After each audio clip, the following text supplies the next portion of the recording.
इसीलिए हम कह रहे हैं कि अब जब इतना करीब आ गया है कि आप देख भी पा रहे हैं तो असर तो फिर उसका जरूर पड़ेगा। श्रुति, मुझे आप ये बताएं कि कैसे ये शनि के वक्री मार्गी होने और राशि परिवर्तन से अलग है पृथ्वी के करीब आना। देखिए, शनि का जो वक्री होना होता है, सबसे पहले हमें ये बेसिक चीज़ बहुत समझनी ज़रूरी है कि इस समय जो है शनि और सूर्य के बीच में पृथ्वी है। और शनि वैसे उसका अपना एक ऑर्बिट है जो सूर्य के इर्द गिर्द घूमता है, लेकिन इस बार इतने करीब है कि धरती से हमें दिखाई दे रहा है। शनि का वक्री होना जिसे कहा जाता है, उसे कहते हैं कि रेट्रोग्रेड मोशन, कि हमें पृथ्वी से वो एक जगह स्थिर स्थायी दिखाई देता है। वो एक ऐसा समय होता है जब वो सबसे गहरा प्रभाव उस राशि का छोड़ कर जाता है। और शनि का मार्गी होना कहते हैं कि वो फिर से चलना शुरू हो गए, यानी कि पृथ्वी से वो हमें फिर से मूव करते हुए, गोचर करते हुए राशियों में, नक्षत्रों में दिखाई देने पड़ते हैं। तो ये इस तरह से अलग है, लेकिन असर इसका वाकई इस बार बहुत ज्यादा है। और उसके ऊपर आगे अभी हम चर्चा करने भी वाले हैं 12 राशियों के ऊपर कैसे इसका प्रभाव पड़ने वाला है। लेकिन आचार्य शैलेश जी, बहुत छोटा सा जवाब आपसे मैं ये जानना चाहूंगी कि आखिर वो कौन से लोग रहने वाले हैं जिनके ऊपर अशुभ प्रभाव भी दिखाई देगा।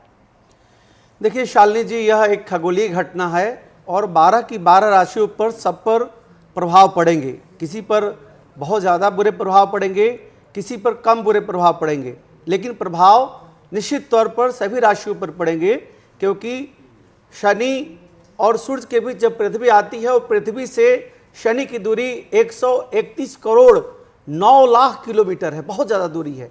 लेकिन यह पूर्व दिशा में आज रात्रि में सूर्यास्त के बाद आज पूर्व दिशा में रात्रि में आपको उगता हुआ दिखेंगे। टेलीस्कोप के माध्यम से आप देख सकते हैं। और कल प्रातःकाल पश्चिम दिशा में डूबते हुए की स्थिति में दिखेंगे। तो सभी राशियों पर प्रभाव पड़ेंगे, लेकिन सूर्य और शनि आपस में दोनों का बनता नहीं है, दोनों पिता पुत्र हैं। शनि को न्याय का देवता, न्याय का ग्रह, न्यायाधीश, ग्रहों का न्यायाधीश कहा जाता है।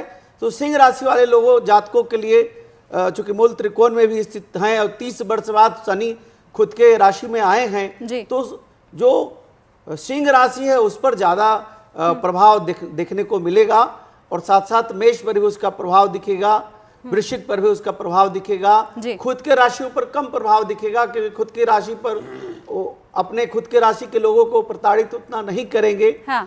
शनि का प्रभाव सब पर पड़ेगा जी, सब पर पड़ेगा, पड़ेगा किसी पर कम पड़ेगा। हाँ, लेकिन प्रभाव सब पर पड़ेगा। और इसीलिए इसे आसान भाषा में बार बार मैं समझाने की यही कोशिश कर रही हूँ। आप मोबाइल को अगर बहुत नजदीक से बिल्कुल आंख के सामने सटा कर देखिए तो आपकी आंखों की रोशनी भी कम पड़ सकती है, आपकी जो आंख है वो कमजोर पड़ सकती है। दूर से देखेंगे एंटरटेनमेंट भी मिलेगा, कम वक्त के लिए कम समय में देखेंगे तो उससे आपको लाभ भी हो सकता है। तो ये नजदीक और दूर का जो खेल है ना, बस वही अब जब शनि पृथ्वी के नजदीक आ गया है तो आपके जीवन पर पड़ने वाला है। पवन सिन्हा जी, अब राशियों के साथ शुरुआत कर लेते हैं। मेष राशि सबसे पहली राशि, ये पृथ्वी के करीब आना शनि का मेष राशि वालों के लिए कैसा है?